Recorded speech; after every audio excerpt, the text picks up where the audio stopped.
We're going to go for a seated forward bend today, also known as Paschimottanasana, and it's great for the hip flexibility. Come on.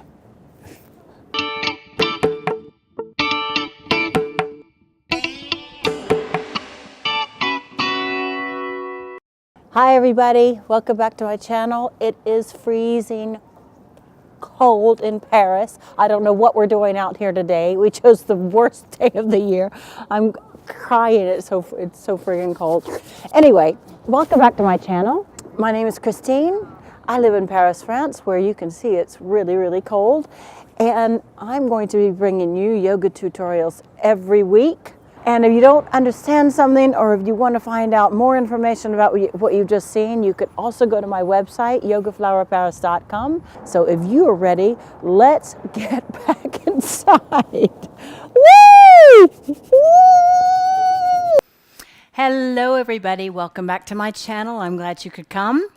Today we are going to be taking a look at a posture called Paschimottanasana. It's the seated forward bend, and it's a hamstring stretch and an intense, and I mean intense back stretch. This is one of those postures you think, when you see it, you go, oh, I can do that. and then when you start doing it, you go, oh, maybe I went a little overboard with what I thought I could do. It is really, really intense, and it helps a distressed mind, and it helps your hamstrings unwind. It's a very intense stretch for the hamstrings, and a very intense, even more intense stretch than you think on the back. The physical benefits are it stretches and relieves compression in the spine and the hamstrings and the shoulders, and it increases hip flexibility.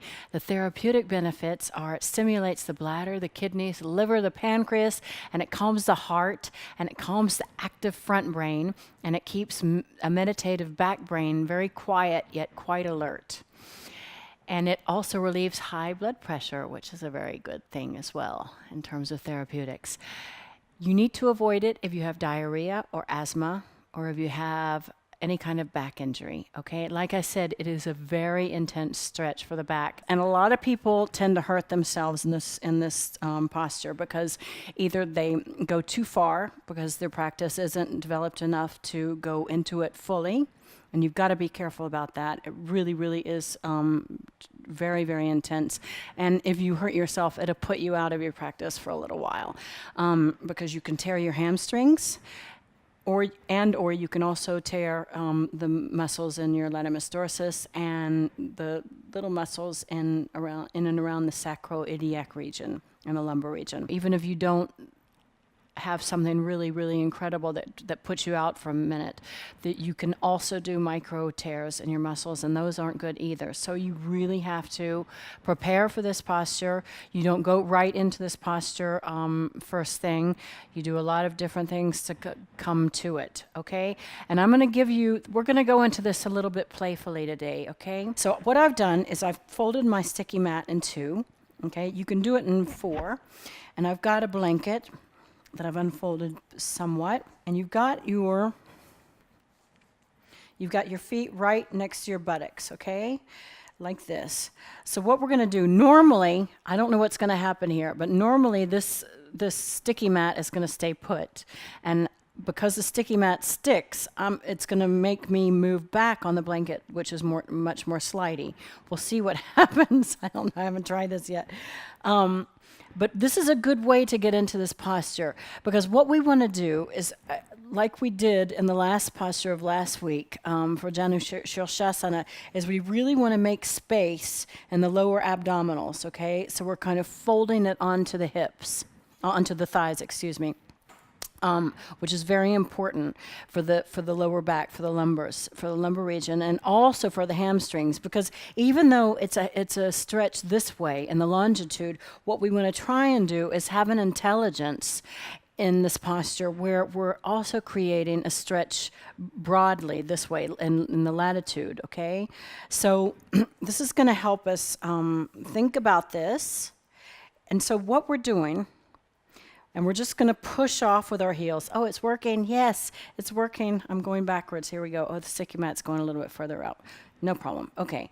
So what I'm going to do, I'm going to try to keep my lower abdominals on my thighs, okay, as I'm pushing and I'm straightening my legs. And I'm keeping my lower abdomen on my thighs, and my feet are flexed, and my feet are flexed, and I just fold down. And it's also like Janu Shirshasana in the way that the energy is this, it's a circular energy that's coming from your feet up towards your hips this way. So your hips are scooting back, okay? Your inner groins, your inner and front groins are scooting back. They're soft. And you're folding you're bringing your chest over your knees and into your feet, okay? So the feet are flexed, and we're going to just try and grab the sides of the feet. And if we can interlace the fingers together, why not? Okay? And the work, once we're there, we just don't stay static. And if you can, then try and either interlace your fingers behind your feet or grab a wrist, and then on the exhale, start lowering down.